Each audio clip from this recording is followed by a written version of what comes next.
بالله من الشيطان الرجيم بسم الله الرحمن الرحيم الحمد لله رب العالمين بارئ الخلائق أجمعين الحمد لله والصلاة على أهله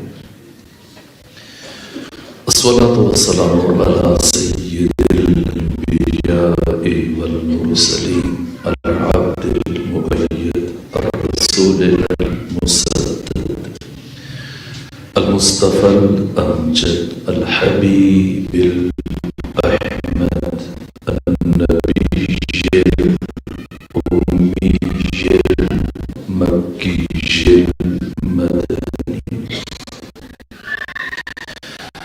السراج المنير الكوكب الدري صاحب الوقار والسكينة المدفون بأرض مدينة سيدنا ونبينا وشفيع ذنوبنا وطبيب قلوبنا وحبيب نفوسنا ومولانا أبي القاسم محمد مصطفى صلى الله عليه وسلم وأهل بيته الأطيبين الأطهرين الأنجبين المعصومين المظلومين ورحمة الله على أحبابهم أصحابهم وشيرتهم ومحبيهم ومواليهم أجمعين ولعنة الله على أعدائهم ومنكرين فضائلهم وغاسلين حقوقهم من يوم عداوتهم إلى الآن ومن الآن إلى قيام يوم الدين وبعد يوم الدين أما بعد فقد قال حق سبحانه وتعالى في القرآن بسم الله الرحمن الرحيم إن الله يأمر بالعدل والإحسان وإيتاء ذي القربى وينهى عن الفحشاء والمنكر والبغي يعظكم لعلكم تذكرون صلوات بشيخنا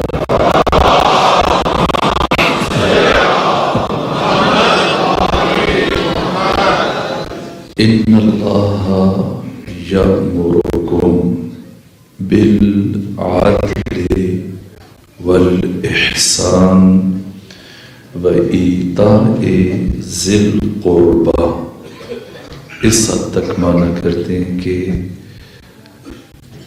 عدل سے مراد علی، احسان سے مراد فاطمہ، ایتاء ذی القربى سے مراد حسن و حسین۔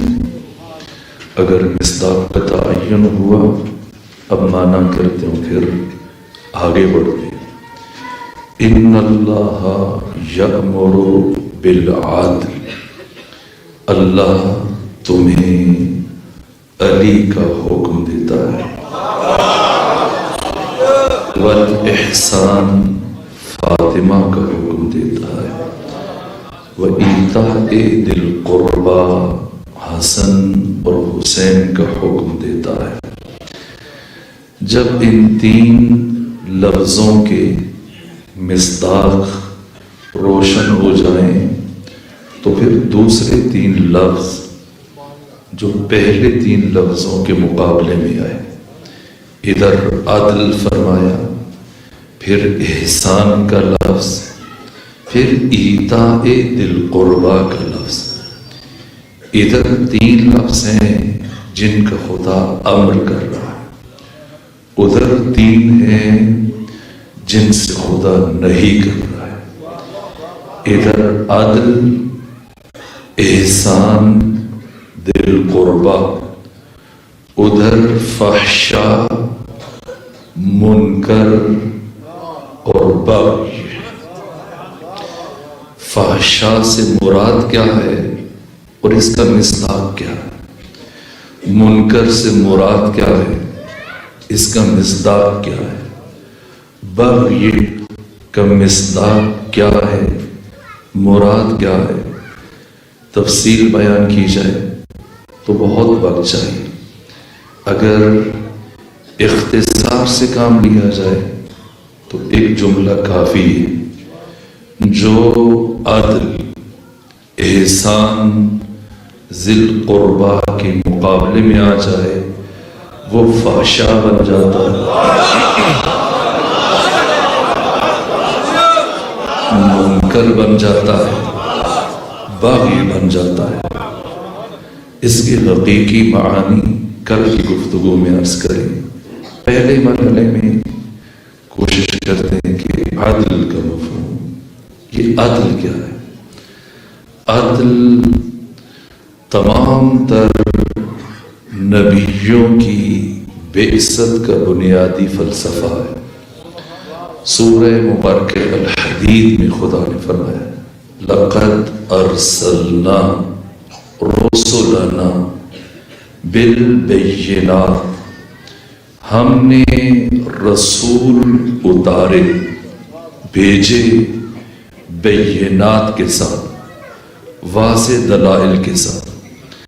لَقَدْ أَرْسَلْنَا رُسُلَنَا بِالْبَيِّنَاتِ، اور رسولوں کے ساتھ وَأَنزَلْنَا مَعَهُمَا الکتاب والمیزان، کتاب کو اتارا، میزان کو اتارا۔ فلسفہ ارسال رسل ورحمۃ اللہ علی احبابہم واصحابہم وشیعتہم ومحبیہم وموالیہم اجمعین ولعنۃ اللہ علی اعدائہم ومنکری فضائلہم وغاصبی حقوقہم من یوم عداوتہم الی الآن ومن الآن الی قیام یوم الدین وبعد یوم الدین، اما بعد فقد قال حق سبحانہ وتعالی فی القرآن۔ بسم اللہ الرحمن الرحیم، ان اللہ یأمر بالعدل والاحسان وایتاء ذی القربى وینہی عن الفحشاء والمنکر والبغی یعظکم لعلکم تذکرون۔ صلوات پیجیے خاندان۔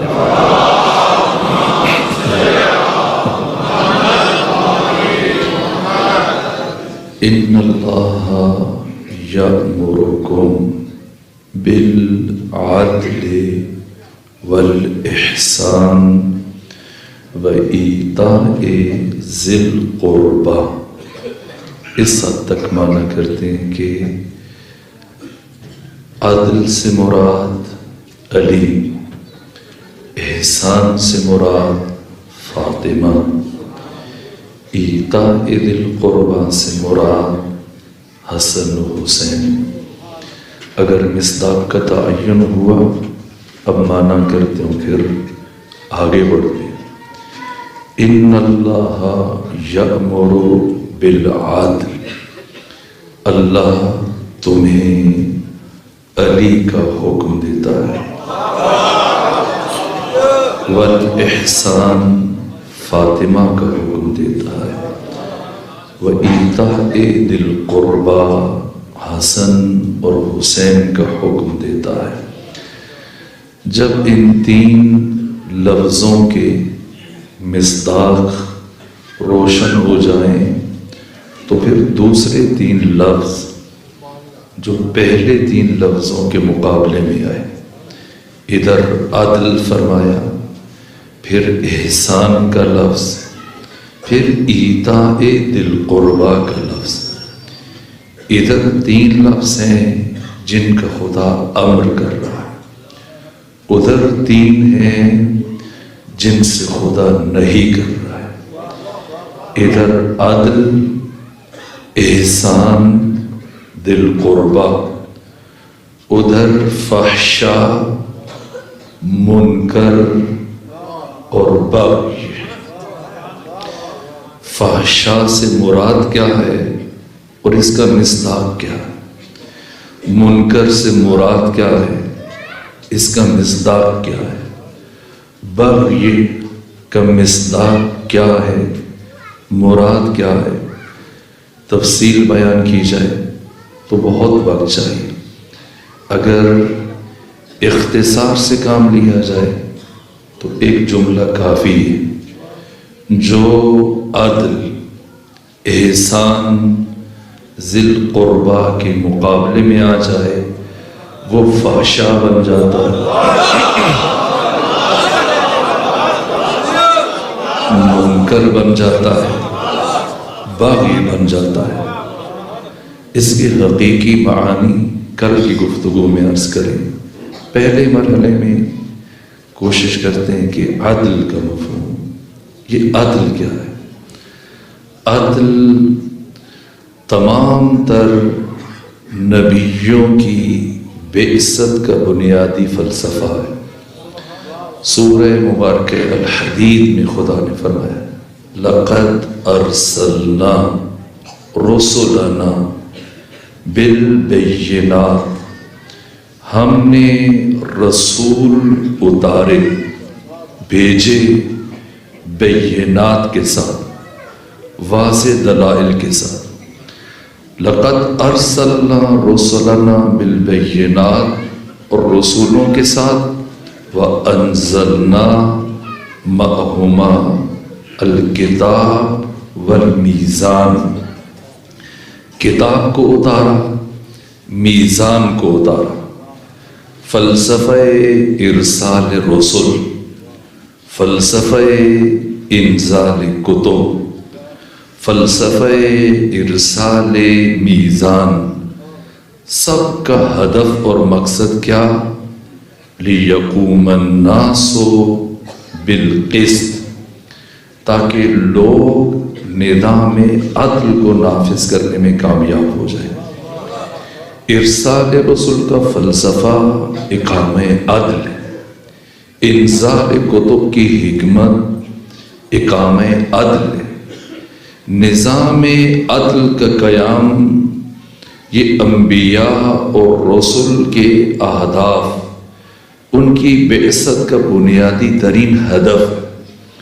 خود ذات ختمی مرتبت کو پروردگار نے جب بھیجا، وہاں عدل کے علاوہ یہ فرمایا هو الذی بعث فی الامیین رسولا منہم یتلو علیہم آیاتہ، 4 کام کرتا ہے، ان پر میری آیتوں کی تلاوت کرتا ہے، وَيُزَكِّيهِمْ، ان کا تزکیہ کرتا ہے، وَيُعَلِّمُهُمُ الْكِتَابِ، انہیں کتاب کی تعلیم دیتا ہے، وَالْحِكْمَةِ، اور انہیں حکمت سکھاتا ہے۔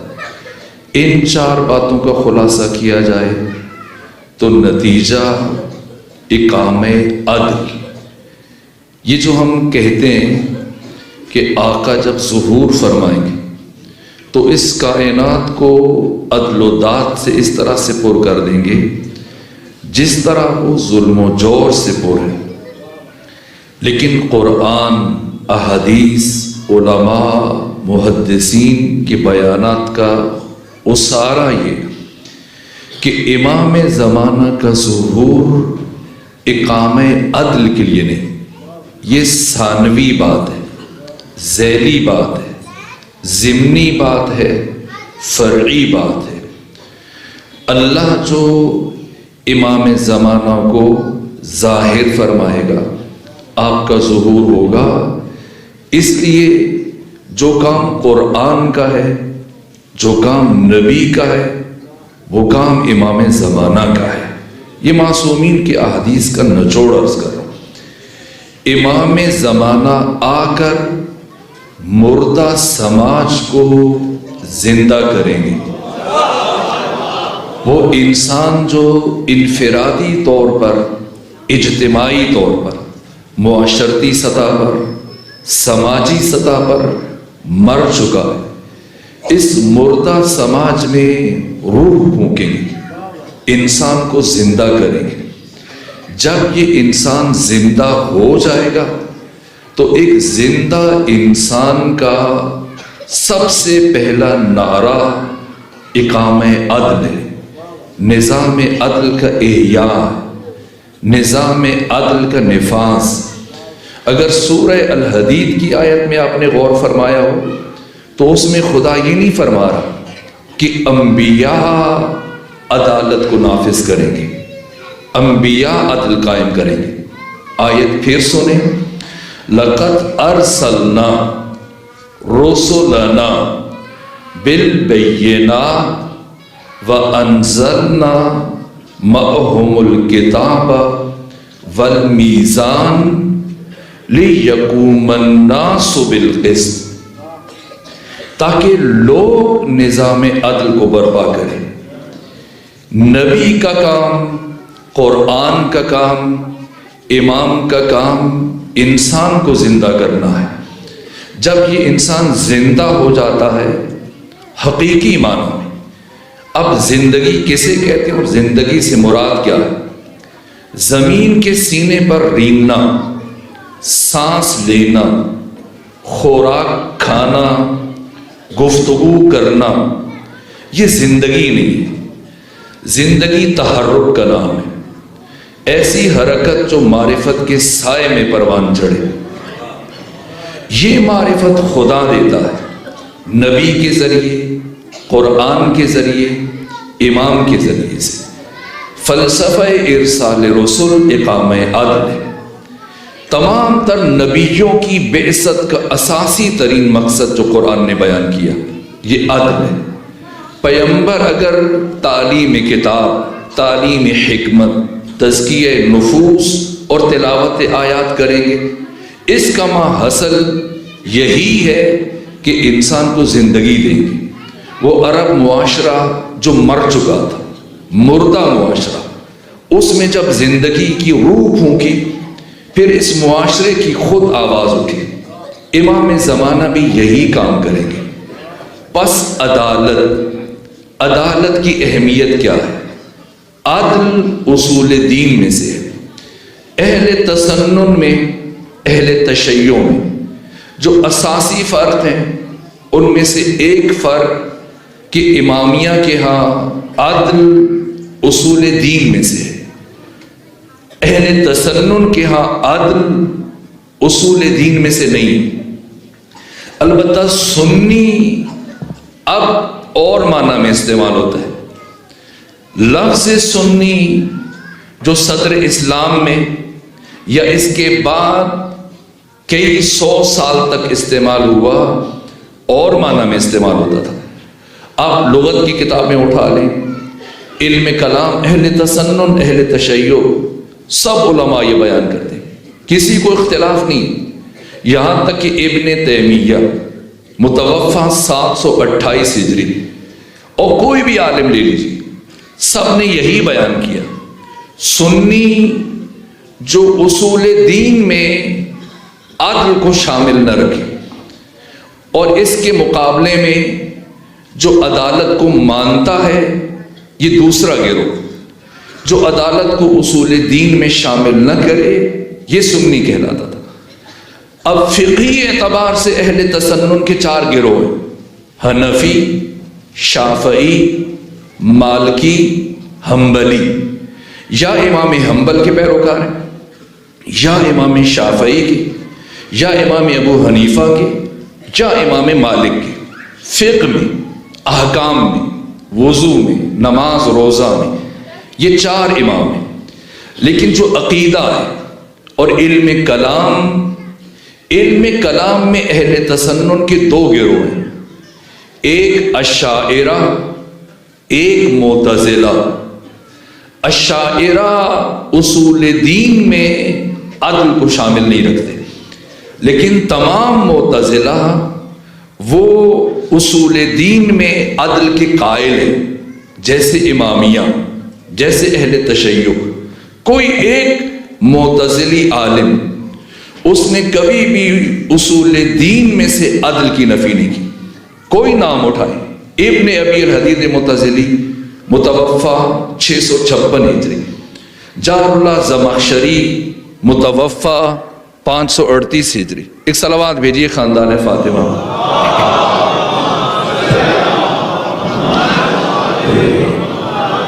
شاید یہ بھی تحمل نہیں کر پا رہا اور زیادہ نام نہ لیے جائیں، اسی پہ اکتفا کیا جائے۔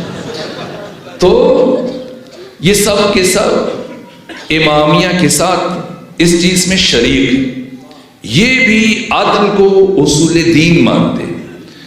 عدل ہمارے ہاں اساس ہے، بنیاد ہے اصول دین میں، اور دین میں جو اہمیت ہے عدل کی۔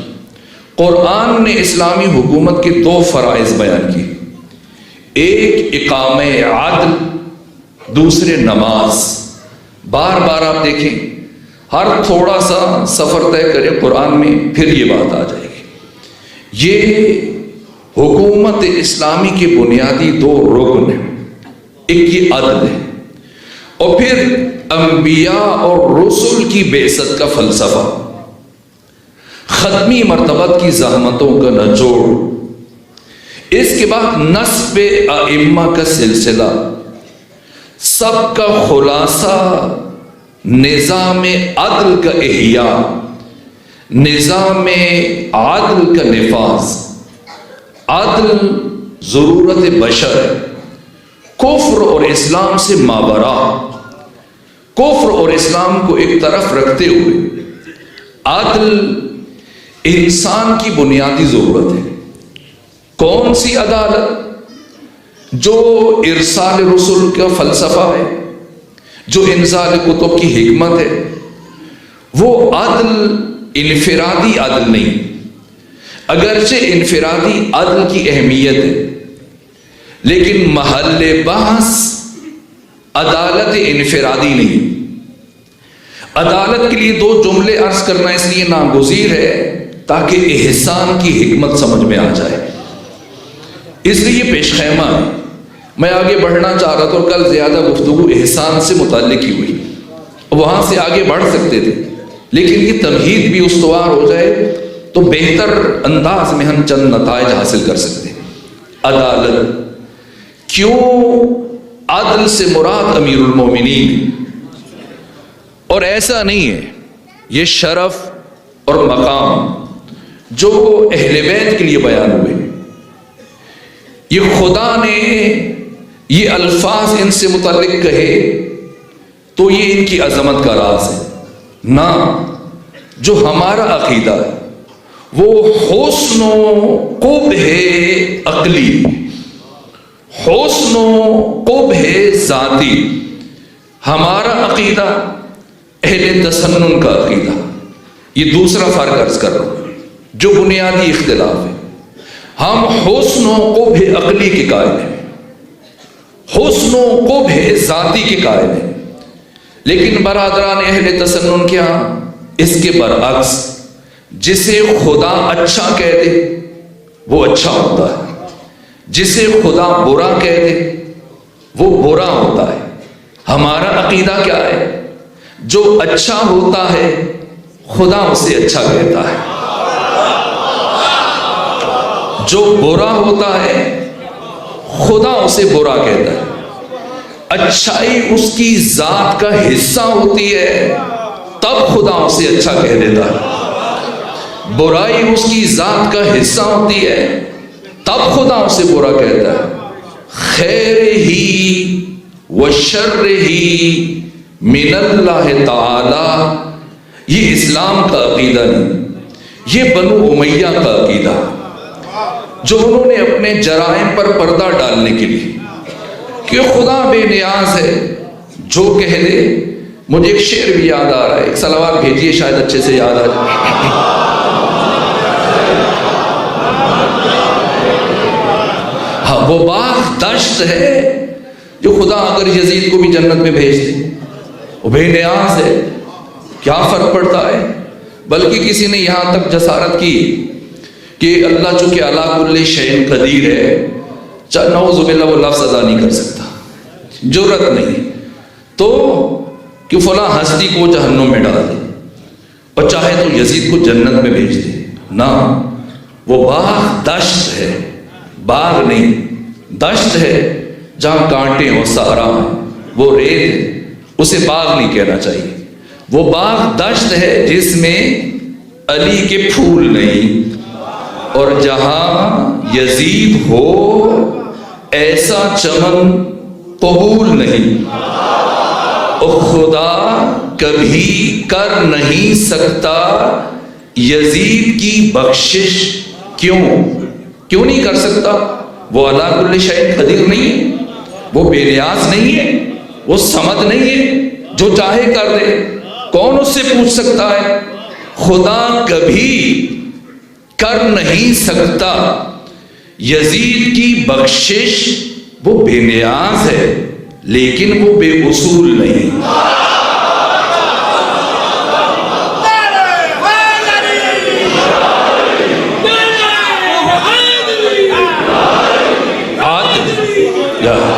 عدل اصول خدا ہے، عدل تمام ادیان عالم کی اساس ہے، عدل اسلام کی بنیاد ہے، عدل وہ بنیاد کی جس پر اسلام کی عمارت کھڑی ہے۔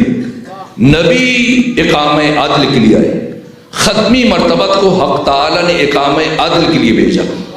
اب سمجھیں کہ غدیر کے اعلان کے لیے پروردگار نے اتنی تاکید کیوں فرمائی؟ یہ غیر معمولی بات ہے۔ وہ نبی جو محبوب خدا ہے، وہ نبی جو امام الانبیاء ہے، وہ نبی جو سید الرسل ہے، وہ نبی جس کی قرآن ہے، وہ نبی جس کی نبوت کے اقرار کے نتیجے میں 1,24,000 نبیوں کو نبوت ملی۔ پیغمبر کا اقرار شرط اعطاء نبوت ہے تمام نبیوں کے لیے۔ وہ نبی جس کی وجہ سے باقی انبیاء کو نبوت ملی، رسالت ملی، اس نبی کی نبوت اور رسالت خود محرز خطر میں، اور ایک بات پر، ایک اعلان پر اس کی ساری نبوت اور رسالت موقوف ہو گئی۔ اور یہ آغاز بعثت میں نہیں، وسط بعثت میں نہیں، انجام بعثت، جب ختمی مرتبت کام مکمل کر چکے، پتھر کھا چکے، لہو لہان ہو چکے، جنگیں لڑ چکے، ہجرت کر چکے، سب کچھ کرنے کے بعد آخری دن، کچھ دن ہے پیغمبر کی حیات طیبہ کی، اور خدا کیا فرما رہے؟ طٰہٰ، یاسین، مزمل، مدثر، یا ایھا الرسول، نبی نہیں کہا، یا ایھا النبی بھی کہہ سکتا تھا۔ نبی اور رسول میں کیا فرق ہے؟ نبی پر وحی اترتی ہے، رسول پر بھی وحی اترتی ہے۔ نبی پر ابلاغ واجب نہیں ہے، رسول پر ابلاغ واجب ہے۔ یا ایھا الرسول، اے رسول، بلغ، پہنچا دے، ما انزل، جو آپ پر نازل کیا گیا، وَإِن لَّمْ تَفْعَلْ، کوئی دوسری بات نہیں، سنیں، اگر یہ کام نہ کیا، فَمَا بَلَّغْتَ رِسَالَتَهُ، آپ نے اپنی رسالت کا کوئی بھی کام انجام نہ دیا، یعنی آپ کا نبی بن کر آنا نہ آنے کے برابر ہے۔ گویا آپ اس کائنات میں نبی بن کے آئی نہیں، سب کچھ کیا، یہ ایک کام نہ کیا۔ یہ ایک کام کیا ہے؟ پہنچائیے، اور ختمی مرتبت نے پہنچایا۔ لیکن اللہ کیوں تاکید جاری کر رہے ہیں؟ اس لیے خدا فرما رہے فلا تخشوہم، خدا جانتا ہے کہ پیغمبر خائف ہے، اس لیے فرما رہے فلا تخشوہم، ان سے نہ ڈرنا، وخشون، مجھ سے ڈرنا۔ یہ کون سا خوف ہے؟ اگر پیغمبر بھی خوف زدہ ہو جائے پھر وہ پیغمبر کیسے؟ یہ خلاف عصمت ہے، ڈر جانا، خوف زدہ ہو جانا، یہ بزدلی عصمت کے خلاف ہے۔ نبی معصوم نہیں رہے گا، جب معصوم نہیں رہے گا پھر نبی نہیں رہے گا، تو خدا کیوں فرما رہا ہے؟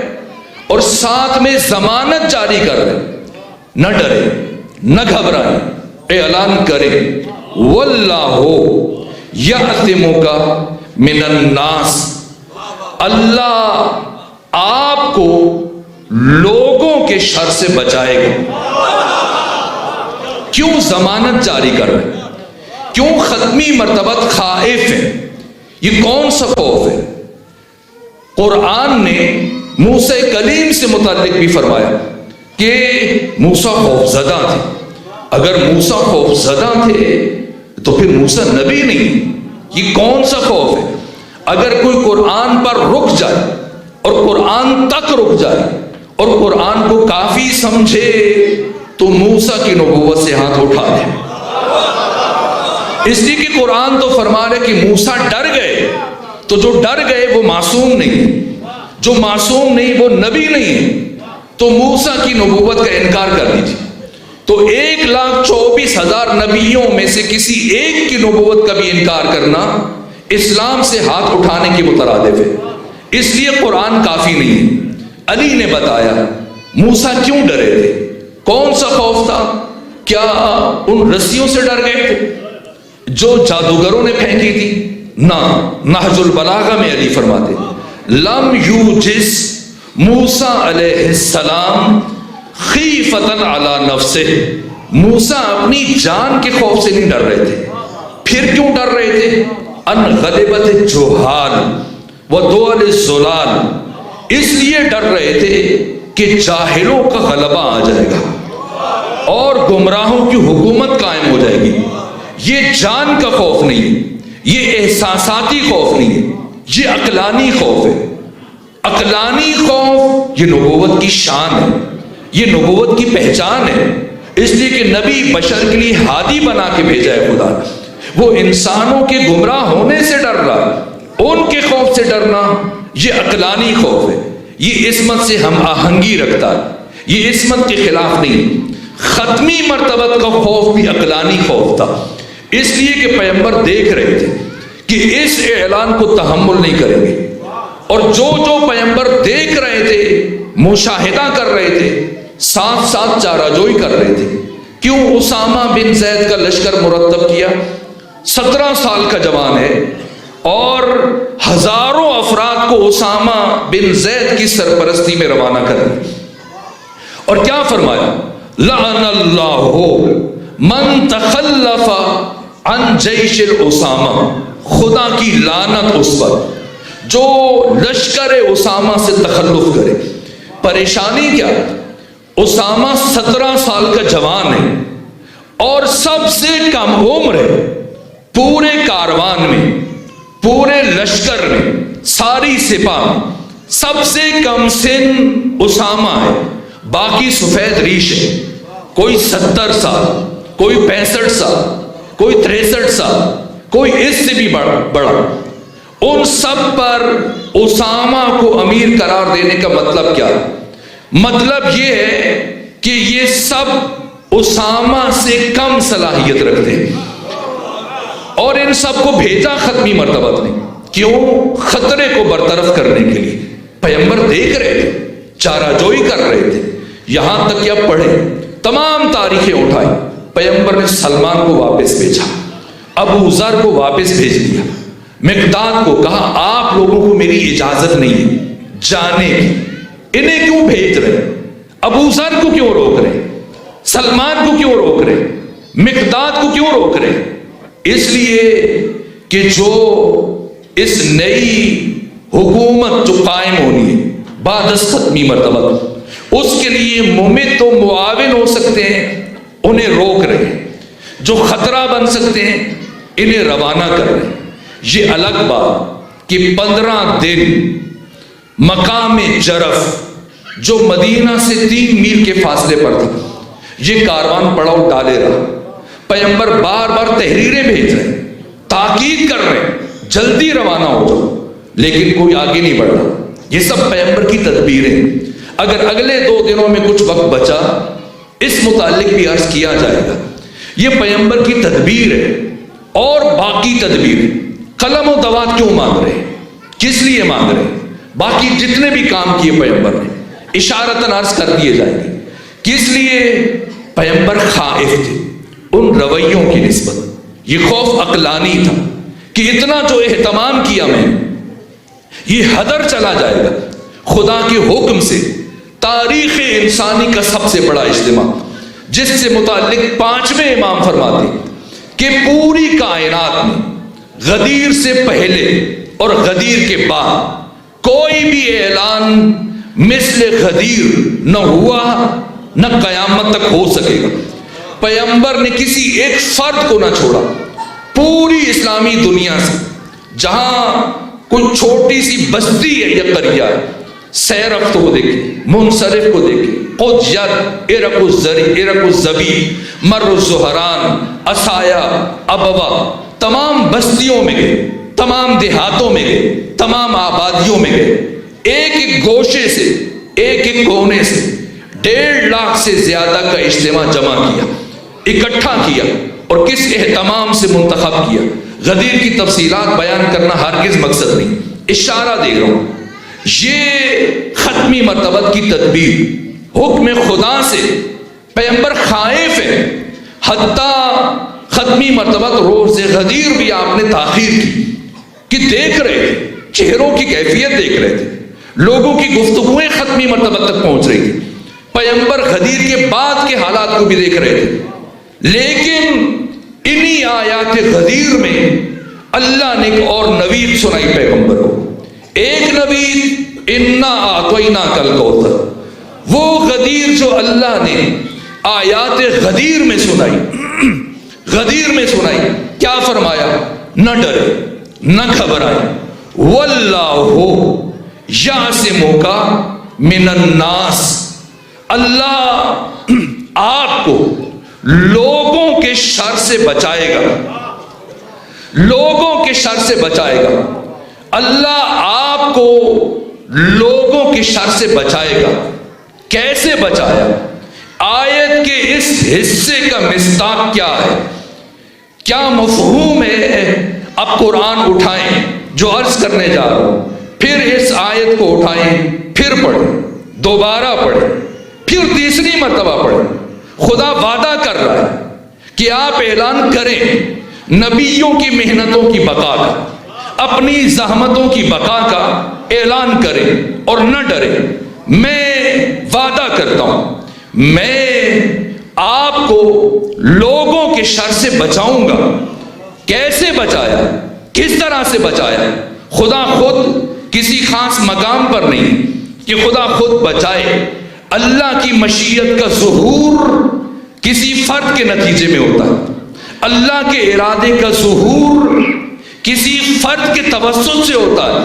کیسے خدا کا ارادہ نافذ ہوا، کیسے اپنے محبوب سے وعدہ پورا کیا، کیسے اپنے نبی کو لوگوں کے شر سے بچایا، کس کے ذریعے سے اللہ نے غدیر کو بچایا۔ واللہ یعصمک من الناس کا مصداق اس ساری کائنات میں صرف اور صرف فاطمہ زہرا ہے، صرف اور صرف فاطمہ زہرا۔ اگلے 2 دن میں اسی بات کو بیان کرنے کی کوشش کروں گا، ختمی مرتبہ کی ساری زحمتوں کو کس طرح سے بچایا۔ فاطمہ زہرا معلمہ سیاست دینی، فاطمہ زہرا نصاب تشیع، فاطمہ زہرا نظام حفظ ولایت ہے۔ فاطمہ زہرا نے نظام ولایت کو بچایا، فاطمہ زہرا نے امام الانبیاء کی محنت کو بچایا۔ کیسے بچایا؟ یہ جو میں نے جملہ عرض کیا اس کی جامعیت کو سمجھیں، اس کی وسعت کو درک کریں۔ یہ جو میں نے عرض کیا اور کل بھی کہا، فاطمہ زہرا معلمہ سیاست دینی، واقعاً انسان حیران ہو جاتا ہے، عقل دنگ رہ جاتی ہے. کیا کیا فاطمہ زہرا نے؟ فاطمہ زہرا حزب حاکم کے گھر میں جا سکتی تھی، جا سکتی تھی، گئی نہیں گئی. فاطمہ زہرا حزب حاکم کو اپنے گھر میں بلا سکتی تھی، بلایا نہیں بلایا. علی نے تو بلایا. صحیح بخاری کو اٹھائیں، صحیح مسلم کو اٹھائیں. امیر المومنین نے سیدہ کی شہادت کے بعد کیا وقت کے خلیفہ کو نہیں بلایا؟ بلایا، کہا اکیلے آنا، دوسرے کو ساتھ نہ لے کے آنا، خود آنا. اور وہ آئے، گفتگو ہوئی. اور کیا گفتگو ہوئی؟ صحیح بخاری میں درج ہے، صحیح مسلم میں درج ہے، حدیث کی ساری کتابوں میں بیان ہے. علی بلا سکتے ہیں، سیدہ نے کیوں نہیں بلایا؟ نہ بلایا نہ گئی. جانے کے لیے بی بی نے کیا مقام منتخب کیا، کیا جگہ منتخب کی. گھر نہیں گئی، دربار میں گئی. یہ عجیب ہے، دربار میں جانا. کیا حکمت ہے؟ صبح کا وقت بھی اختیار کر سکتی تھی، مغرب کے بعد کا وقت بھی انتخاب کر سکتی تھی کہ سناٹے میں جائیں، رات کی تاریکی میں جائیں، کم سے کم لوگ دیکھیں. لیکن کیا وقت انتخاب کیا؟ ایسا وقت کہ مسجد نبوی کھچا کھچ لوگوں سے بھری ہوئی تھی. پھر جو دوسرے کام کیے، شہید صدر فرماتے ہیں جو دروازہ صحن مسجد میں کھلتا تھا ابھی تک کسی نے بند نہیں کیا، بعد میں بند کیا. تو فاطمہ اس دروازے سے جا سکتی ہیں. کتنا فاصلہ بنتا ہے؟ ایک قدم کا. دروازے سے قدم بڑھائے مسجد پہنچ جائے. لیکن وہاں سے نہیں جا رہی، صدر دروازے سے جا رہی، گلیوں سے گزرتے ہوئے. اور بنو ہاشم کے جوانوں میں سے کسی کو ساتھ نہیں لیا، کسی جوان کو ساتھ نہیں لیا. فرض کریں اگر سیدہ لے جاتی، حزب حاکم کے لیے جواز بن جاتا، وہ ہتھیار اٹھا سکتا تھا، اسے خانہ جنگی کا نام دے سکتا تھا. پھر خواتین کو لیا، 60 سے 70 خواتین بنو ہاشم کی، ان کے درمیان ان کے حالے میں فاطمہ چلے. ام سلمہ زوج رسول ہیں، ان کو ساتھ شامل کریں تاکہ آپ کے قیام میں وزن بڑھ جائے، اہمیت بڑھ جائے. لیکن ام سلمہ اور دوسری روایت کے مطابق ازواج رسول میں سے 2 اور خواتین، جن 3 آگے بڑھی. اور ام سلمہ نے خواہش کی ہمیں بھی ساتھ لے جائیں، ہم بھی آپ کے حق میں بات کریں گے. فرمایا نہ، یہ فاطمہ کا محاذ ہے، فاطمہ خود جائے گی. اکیلے گئی. اور جو انداز اختیار کیے میں کل اور پرسوں کی گفتگو میں بیان کروں گا. جو دقتیں، جو باریکیاں، یہ فاطمہ زہرا سلام اللہ علیہ. کیوں حق تعالی نے قرآن کے لیے ایتا کہا، فاطمہ زہرا کے لیے عطا کہا. جو عنوان منتخب کیا ایام فاطمہ کے لیے، فاطمہ زہرا احسان خدا. کیسے احسان خدا؟ خود خدا نے بار بار فرمایا. میں کتنی آیتیں ذکر کروں. سورہ کوثر 3 آیتوں پر مشتمل ہے، 45 حروف پر مشتمل ہے. خود 45 میں علم العادات میں چلے جائیں تو علم العادات میں 4 اور 5 کو جمع کیا جاتا ہے. کل میں نے ایک بات کی، سورہ نحل کا کون سی آیت ہے؟ 90 نمبر. صفر ہٹا دیں، صفر کی حیثیت نہیں. 9 عدد کس کا عدد ہے؟ فاطمہ زہرا کا. اب سورہ کوثر میں آئیے. سورہ کوثر میں کل 45 حروف استعمال ہوئے. 45 میں 4 اور 5 کو جمع کریں، کیا بنتا ہے؟ 9 عدد ہے فاطمہ زہرا کے لیے. یہ فاطمہ زہرا خود فرق دیکھیے گا، احسان پروردگار. کیسے؟ میں اور پہلو عرض کرنا چاہ رہا تھا لیکن یہ جہت آئی تو عرض کرو. فاطمہ زہرا احسان خدا. کیوں احسان خدا؟ اللہ نے جب فاطمہ کو بھیجا، پیغمبر سے کیا فرمایا؟ فصلی، تو نماز پڑھیں. آپ سب کے سب بیٹھیں. اس پورے امام بارگاہ میں کوئی ایک فرد بھی کھڑا نہیں، بچے بیٹھے، مرد بیٹھے، خواتین بیٹھی، جب سب بیٹھے ہیں فرض کریں میں اس جوان سے کہوں بیٹا بیٹھ جائیں، آپ میرے بارے میں کیا سوچیں گے؟ اسے فلسفے میں تحصیل حاصل کہتے ہیں۔ ایک کام جو پہلے سے وقوع پذیر ہو چکا ہے، انجام پذیر ہو چکا ہے، میں دوبارہ اس سے متعلق خواہش کروں، وہ ہو چکا ہے، حالت قعود میں یا حالت جلوس میں ہے اور میں کہوں بیٹھ جائیں، تو قرآن کہہ رہے ہیں فصلی، نماز پڑھے، تو پیغمبر کہہ سکتے ہیں پروردگار میں تو نماز پڑھ رہا ہوں، یہ کون سی نماز ہے؟ یہ کون سی نماز ہے؟ تمام مفسرین نے لکھا فصلی سے مراد نماز تہجد، نماز تہجد، نماز شب۔ تو کیا پیغمبر نماز شب نہیں پڑھتے تھے؟ یا اس سے پہلے کبھی پڑھتے تھے، کبھی چھوڑ دیتے تھے؟ نہ، ابن حشام نے لکھا، ابن اسحاق نے لکھا، تمام سیرت نگاروں نے لکھا، پیغمبر نے ساری زندگی قبل از بعثت بعد از بعثت کبھی بھی نماز تہجد کو ترک نہیں کیا، ہمیشہ پڑھی۔ تو جب پیغمبر ہمیشہ سے دوام سے نماز تہجد ادا کرتے ہیں تو خدا کیوں فرما رہے کہ نماز تہجد پڑھتے رہیں؟ پیغمبر تو پہلے سے پڑھ رہے۔ نہ، فرق کہاں آیا؟ نیت میں فرق آیا۔ اس سے پہلے نماز تہجد استحباب کی نیت سے پڑھتے تھے پیغمبر، فاطمہ کے آنے کے بعد پیغمبر نماز شب پڑھتے تھے، نیت بدل گئی، اب واجب کی نیت سے پڑھتے ہیں۔ فاطمہ احسان خدا جو پیغمبر کی نیت کو استحباب سے وجوب میں بدل دے، یہ فاطمہ زہرا۔ کیوں خدا وجوب میں بدل رہا ہے؟ کیوں خدا بدل رہا ہے؟ کیوں استحباب سے وجوب میں نیت کو بدل رہا ہے؟ کہ نماز پڑھے اور پڑھتے رہیں، فصلی لربک، اور ونحر، نہ چھوٹی قربانی نہ کیجیے گا، چھوٹی قربانی کافی نہیں، ونحر، بڑی قربانی کرے، اونٹ نہر کرے۔ یہ سورہ کوثر ہے، یہ 3 آیتوں پر مشتمل ہے۔ سورہ نصر یہ بھی 3 آیتوں پر مشتمل ہے۔ سورہ نصر میں خدا نے کیا فرمایا؟ 3 باتیں، اذا جاء، جب اللہ کی نصرت آ پہنچی، اذا جاء نصر اللہ، اللہ کی مدد آئی، والفتح، آپ کو کامیابی ملی۔ تیسری بات، ورأیت الناس، اور آپ نے دیکھا لوگوں کو، یدخلون، فعل مضارع تسلسل استمرار پر دلالت کرتا ہے، یدخلون، داخل ہو رہے، فی دین اللہ، اللہ کے دین میں، افواج، فوج کی جمع ہے، فوج در فوج، گروہ در گروہ، ہزاروں کی تعداد میں دین میں شامل ہو رہے ہیں۔ 3 باتیں، اللہ کی نصرت آئی، آپ کو کامیابی ملی، آپ نے آنکھوں سے دیکھا ہزاروں مشرک، آپ کے دشمن، کافر، کفر اور شرک چھوڑ کر کلمہ پڑھ رہے، اسلام قبول کر رہے، جوک در جوک اسلام میں داخل ہو رہے، تو کیا کریں؟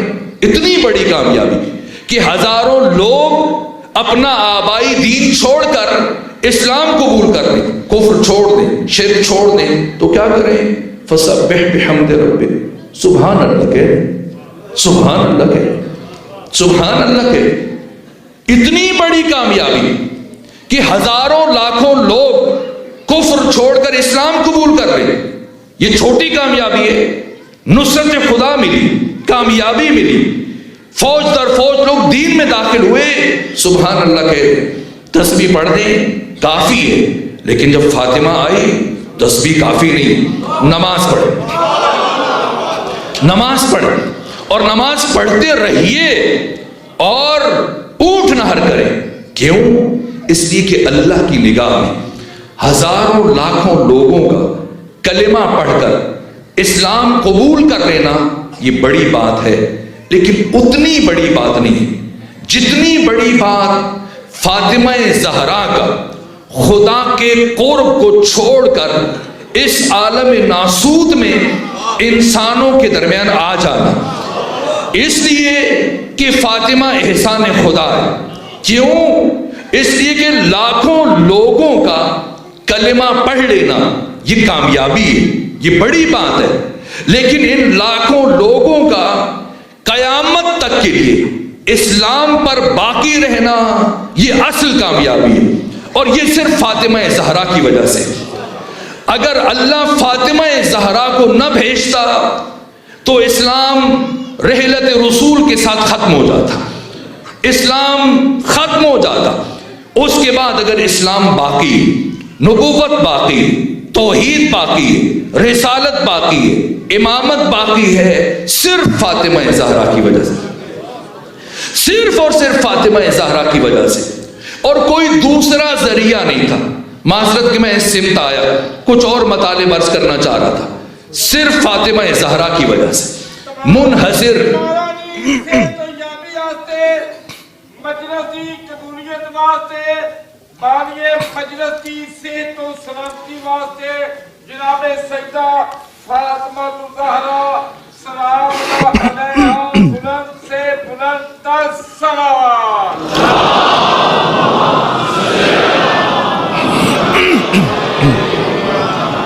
صرف سیدہ کی وجہ سے، صرف فاطمہ زہرا کی وجہ سے۔ خود علی قیام کریں، نتیجہ ناکامی ہے۔ میں معذرت کے ساتھ، انصار اٹھ جائیں، نتیجہ ناکامی ہے۔ کوئی اٹھے، ناکامی ہے۔ اسلام حرف غلط کی طرح سے مٹ جاتا، اسلام تاریخ کے اوراق سے محو ہو جاتا، اسلام ہمیشہ کے لیے ختم ہو جاتا، لفظ اسلام رہ جاتا، لفظ مسلمان بھی رہ جاتا، لیکن روح اسلام ختم ہو جاتی، روح اسلام ختم ہو جاتی۔ نبوت، رسالت، امامت، ولایت، توحید سب محرز خطر میں تھے۔ کون اٹھے، کون بچائے؟ اگر کوئی آواز بلند کرے، اس کی آواز کو اس کے گلے میں ہمیشہ کے لیے دبا دیا جائے۔ جو بھی اٹھے گا تاریخ میں قصہ پارینہ بن جائے، تاریخ میں اس طرح سے نابود ہو جائے کہ اس کا ذکر بھی باقی نہ رہے۔ اس لیے حزب حاکم پوری طرح سے مطمئن تھا۔ یہ دو گفتگویں تمہید بن گئی۔ میں سمجھ رہا ہوں کہ کل سے ہم اپنی بات کو بآسانی آگے بڑھا پائیں گے، تمہید استوار ہوگی۔ حزب حاکم پوری طرح سے مطمئن تھا کہ میں نے ہر ممکنہ خطرے کو خاموش کر دیا۔ انصار پوری طرح سے میری منطق کے آگے سرنگوں ہو گئے۔ سقیفہ بنی سعدہ میں ان کے پاس کہنے کے لیے کچھ نہ بچا، اور انصار اب بیعت کر چکے ہیں، بیعت کرنے کے بعد سرپیچی نہیں کر سکتے۔ اس کے بعد مہاجرین جو مخالفت کر سکتے تھے انصار کی یا حزب حاکم کی مخالفت کر سکتے تھے، اب تو وہ حزب حاکم کی ممنون ہو گئے۔ مہاجرین حزب حاکم کی ممنون احسان ہو گئے، اس لیے کہ وہ انصار سے، اس لیے کہ انصار نے پیش قدمی کی۔ سیدہ نے دربار میں انصار سے یہ سوال کیا تھا کہ مجھے تم سے یہ توقع نہ تھی، تم نے تو ہمیشہ میرے بابا کا ساتھ دیا تھا، پھر کیوں تم نے پیش قدمی کی اور تم مہاجرین سے بھی پہلے سقیفہ بنی سعدہ میں جا پہنچے؟ انہوں نے کیا جواب دیا؟ فاطمہ ہم مجبور تھے، ہم اس لیے گئے، اگر ہم نہ جاتے تب بھی حق آپ کو نہیں ملنا تھا، تب بھی یہ لوگ ہم پر سبقت لے جاتے۔ تو جب حق آپ کو نہیں ملنا تھا، کم سے کم ہم نے اس لیے پیش قدمی کی کہ اگر آپ کو نہیں ملتا پھر ہمیں مل جائے، کیونکہ ہماری قربانیاں ہیں، ہم نے قربانیاں دی۔ یہ انصار ہے، اس لیے گئے کہ اس سے پہلے کہ مہاجرین میں سے کوئی پہنچے ہم اپنا کام مکمل کر لیں۔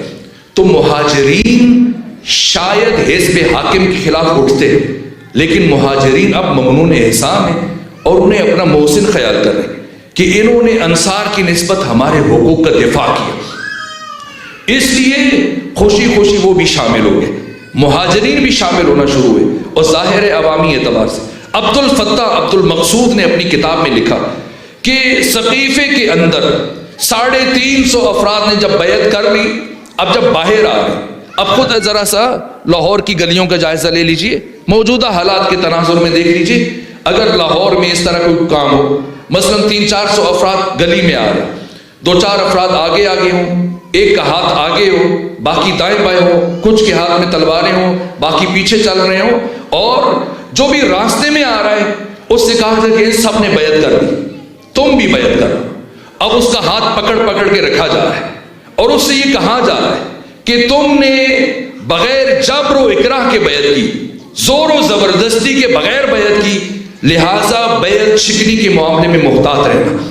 تو اس طرح سے انصار کی اس سستی سے، غلطی سے جو نقصان ہوا وہ ناقابل تلافی تھا، لیکن اب انصار بول نہیں سکتے کیونکہ وہ قریش کی وقتی منطق کے آگے سرنگوں ہو گئے، لاجواب ہو گئے۔ اب مہاجرین شامل ہونا شروع ہوئے۔ ان میں سے بڑی قوت بنو امیہ تھی، لیکن بنو امیہ کو کس طریقے سے خریدا گیا شاید میں بیان کر کے جا چکا ہوں۔ سردار بنو امیہ کو سارا بیت المال اٹھا کر اسے دے دیا گیا تاکہ یہ حکومت کے خلاف بات نہ کرے۔ اب بیت المال خالی، خزانہ خالی ہے، حکومت کیسے چلے؟ حزب حاکم کے پاس کوئی راستہ نہیں، اس لیے اس نے فدق پر ہاتھ صاف کیا اور فدق پر قبضہ کیا۔ وہ فدق جو 4 سالوں سے جناب سیدہ کے ملازمین کے پاس تھا، اس فدق پر قبضہ کر دیا۔ یہاں پر سیدہ کیا کرے؟ شان سیدہ بلند ہے، اگر پوری حکومت بھی فاطمہ کے ہاتھ سے لے لی جائے تب بھی فاطمہ زہرا کا قدم گلی میں نہیں آنا چاہیے۔ یہ تو چند درخت ہیں، اس سے زیادہ، اس سے ہزاروں گنا زیادہ فاطمہ زہرا کی ماں نے غریبوں پر نچھاور کر دیا۔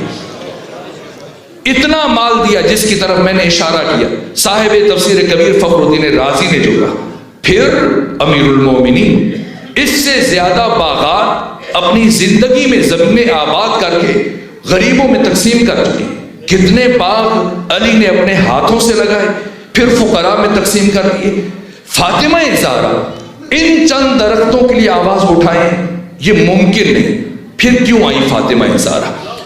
یہ ایک طویل داستان ہے، اگر ممکن ہوا تو میں اس کی حکمتیں اور اس کے جملہ پہلو عرض کروں گا۔ شرمندہ ہوں کہ آج زیادہ مطالب بیان نہیں ہوئے اور آج کی حد تک وقت ختم ہو گیا۔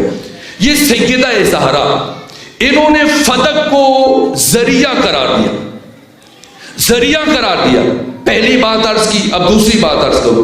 حزب حاکم کے گھر جا سکتی تھی، نہیں، دربار کا انتخاب کیا، شرکائے سفر کا انتخاب کیا، راستے کا انتخاب کیا، لفظوں کا انتخاب کیا۔ اگر فدق مسئلہ ہوتا جاتی فدق سے بات شروع کرتی، نہ 63 آیتیں پڑھی، 63 آیتیں پڑھی اور جن میں سے 9 آیات صرف وراثت سے متعلق تلاوت کی اور پھر گفتگو کی۔ اور جب بی بی نے آیتیں پڑھنا شروع کی، اتنی آیات پڑھی کہ قرآنی آیات کے سائے میں فاطمہ زہرا کی گفتگو پروان چڑھتی چلی گئی، اور حزب حاکم کوشش کے باوجود فاطمہ زہرا کے خطبے کو قطع نہ کر سکا اور لرزہ طاری تھا، خوف زدہ تھا۔ کم سے کم 2.5 گھنٹے فاطمہ زہرا گفتگو کرتی رہی اور سارا دربار سراپا گوش بنا رہا اور کسی میں جرت نہیں تھی کہ فاطمہ زہرا کے کلام کو قطع کرے۔ یہاں تک کہ ایک فرد حکمران، وقت کے حکمران کو اشارہ کرتا تھا کہ فاطمہ زہرا کی بات کو کاٹو اور وہ جھڑک دیتا تھا، اس کے بس میں نہیں تھا۔ فاطمہ زہرا کے کلام ایک تسلسل تھا، ایک بلاغت کا سمندر تھا جو اس طرح سے موزن اور ٹھاٹھے مار رہا تھا۔ مسلسل کلام فاطمہ ہر ایک اس طرح سے تحت تاثیر تھا۔ کائنات کی بلیغ ترین ہستی کا کلام چل رہا تھا، خطبہ چل رہا تھا۔ اتنی آیتیں پڑھی کہ حزب حاکم پریشان ہوا، اور جیسی بی بی نے خطبہ مکمل کیا اب کوئی جواز نہیں بچا تھا۔ اب کیا کرے؟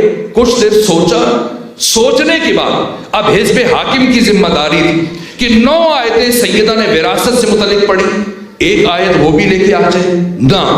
4 دن پہلے حسبنا کتاب اللہ کہنے والے اب پورے قرآن سے فاطمہ زہرا کے خلاف ایک آیت نہ ملی، ایک آیت نہ ملی۔ اور سوچنے کے بعد ایک ایسی حدیث بیان کی کہ ساری کائنات میں کوئی دوسرا راوی نہیں، کوئی ایسا شخص نہیں ان حاضرین میں سے بھی جس نے یہ کلام سنا ہو اور حزب حاکم اس سے تائید طلب کرے نہ۔ خود کہا کہ ختمی مرتبہ نے فرمایا نحن معاشر الانبیاء لا نورث، کہ ہم انبیاء کا گروہ، نہ ہم کسی کے وارث ہوتے ہیں نہ ہمارا کوئی وارث ہوتا ہے۔ یہ حدیث پڑھی. جب اس نے حدیث پڑھی تو اس کے بعد سیدہ نے پھر گفتگو آگے بڑھائی. جب سیدہ نے گفتگو بڑھائی اور تحریر دکھا دی پیغمبر کی, تو حزب حاکم نے کہا اس پر گواہ دکھائیں. سوچئے گا اور غور کیجئے گا, کچھ لمحے پہلے جو حاکم نے حدیث پڑھی, اگر اسے اس حدیث پر ایمان ہے تو گواہ کیوں طلب کر رہے؟ یہ کیا کام کیا فاطمہ زہرا نے؟ کیوں گواہ طلب کر رہے؟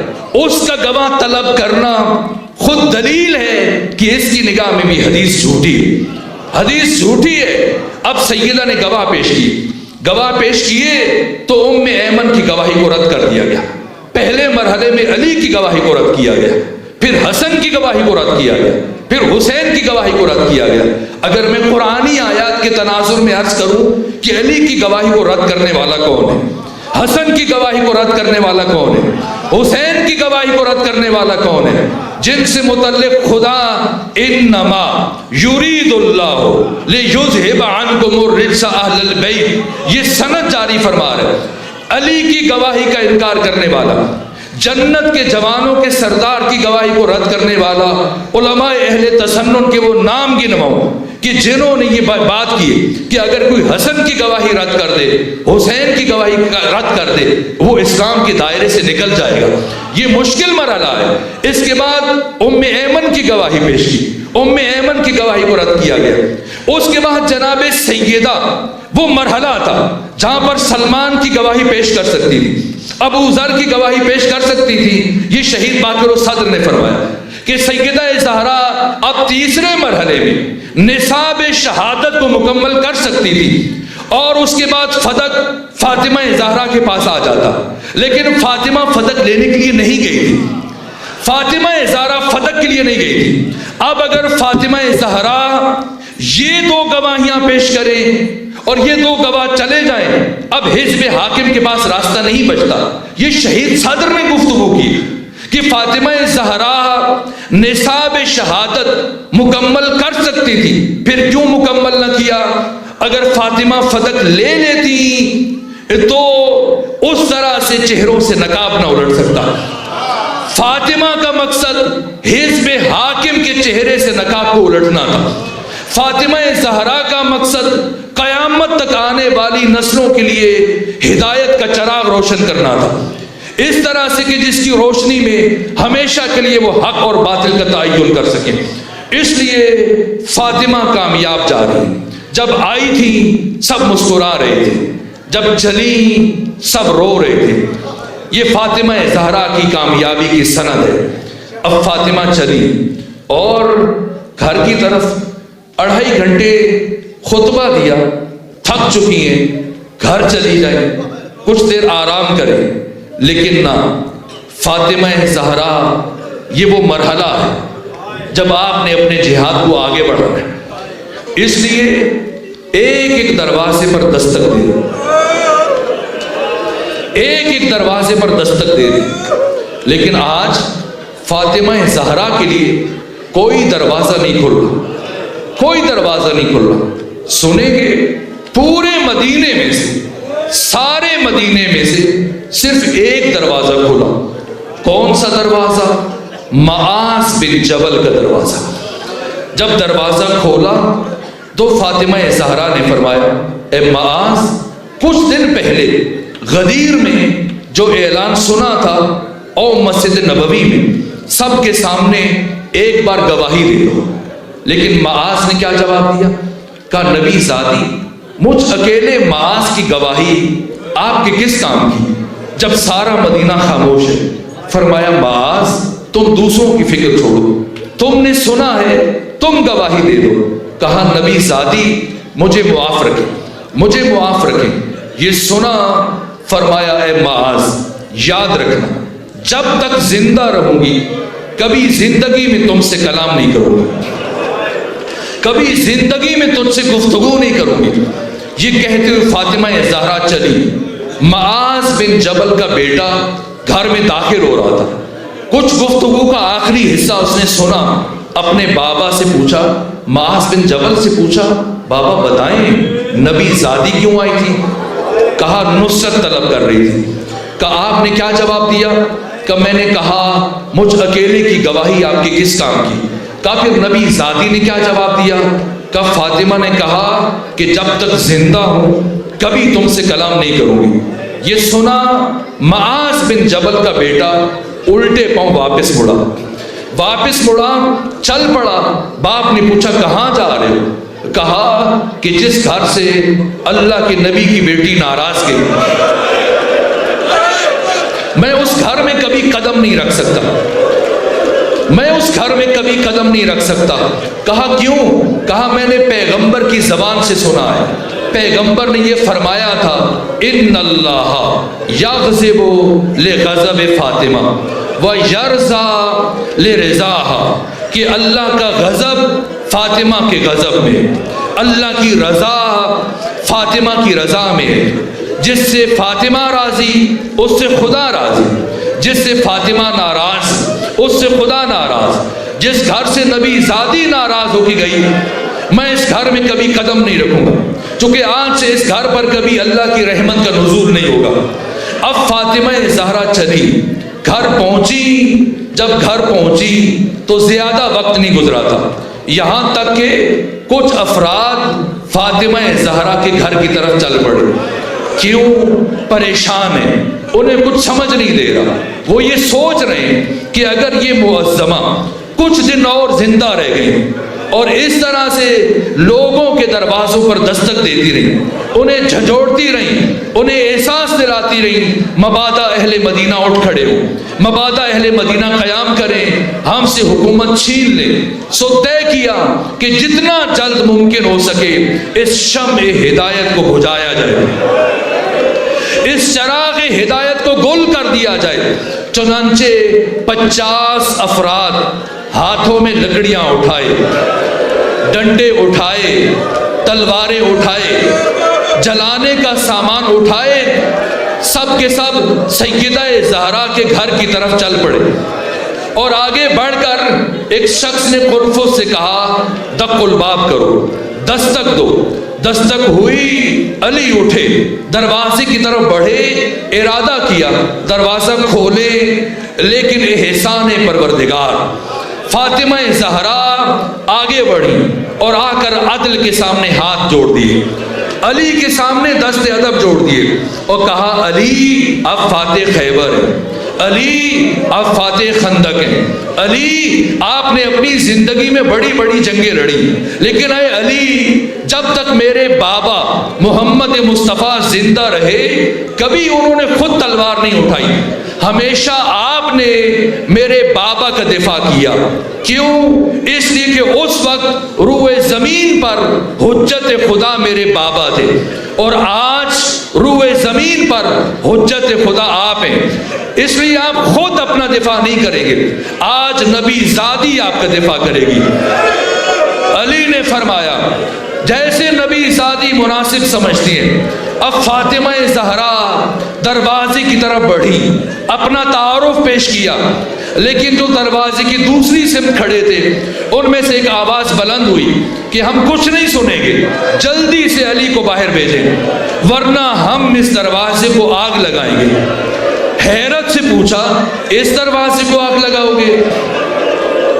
اس دروازے کو آگ لگاؤ گے جس گھر میں تمہارے نبی کی بیٹی رہتی ہے؟ کہنے والے نے کہ وہ ان رہتی ہے تو رہتی رہے، کسی کی پرواہ نہیں کریں گے. فرمایا علی باہر نہیں آئیں گے. اب کہنے والے نے قنفذ سے کہا اب آگے بڑھو، آگ لگاؤ. آگ لگی، دروازہ جلنے لگا. کچھ انتظار کر لیتا دروازہ جل جاتا، لیکن یہ شخص غصے میں اتنا بپھرا ہوا تھا کہ جلنے کا انتظار نہیں کیا، آگے بڑھ کر جلتے ہوئے دروازے کو ٹھوکریں مارنا شروع کی اور کچھ دیر کے بعد یہ دروازہ گر پڑا. اہل لاہور دلوں پر ہاتھ رکھ کر مجھے بتاؤ، دلوں پر ہاتھ رکھ کے مجھے بتاؤ کیا دروازہ زمین پر گرا؟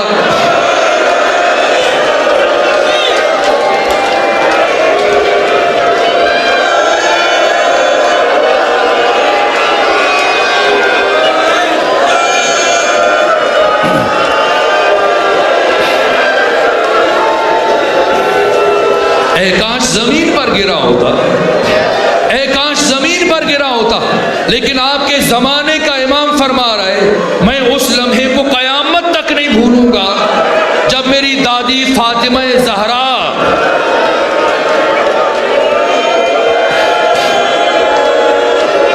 جب میری جدہ طاہرہ سیدہ زہرا جلتے ہوئے دروازے اور دیوار کے درمیان تھی. ادھر دروازہ گرا، ادھر بی بی کی آواز بلند ہوئی. اگلا جملہ سنیں گے، 50 میں سے 11 افراد اس دروازے کو رونگتے ہوئے اندر داخل ہوئے.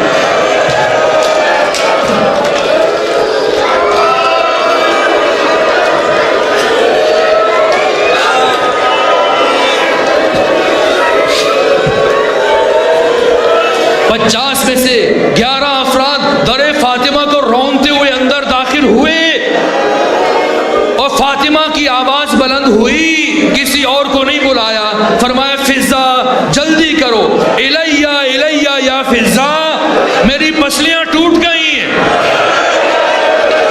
فضا آگے بڑھو، میری مدد کرو، میرا محسن شہید ہو گیا.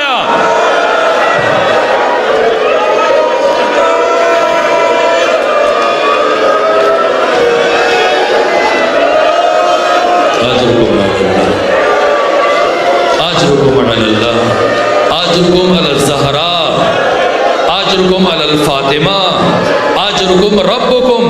پروردگار ان آوازوں پر اپنی رحمت نازل فرما. پروردگار صدیقہ طاہرہ کی صداقت کی گواہی دینے والوں کے گناہوں کو معاف فرما.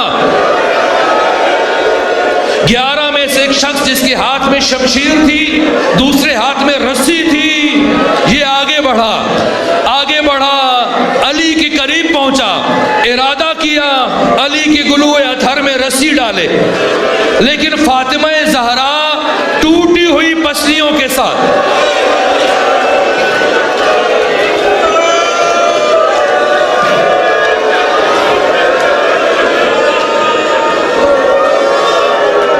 احسان خدا، احسان پروردگار بشریت پر، محسنہ انسانیت، محسنہ پیغمبر اسلام، محسنہ ولایت، محافظہ ولایت فاطمہ زہرا اٹھی، آگے بڑھی، آگے بڑھ کر علی اور اس دوسرے شخص کے بیچ میں کھڑی ہوئی اور یہ جملہ فرمایا تو میری زندگی میں کبھی علی تک نہیں پہنچ پائے گا،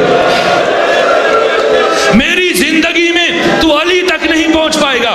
اس نے غصے میں کہا نبی زادی سامنے سے ہٹو، نبی زادی درمیان سے ہٹ جاؤ ورنہ ایسا ظلم کروں گا کہ تو ہٹنے پر مجبور ہو جائے گی. فرمایا فلان میں قیامت تک نہیں ہٹوں گی.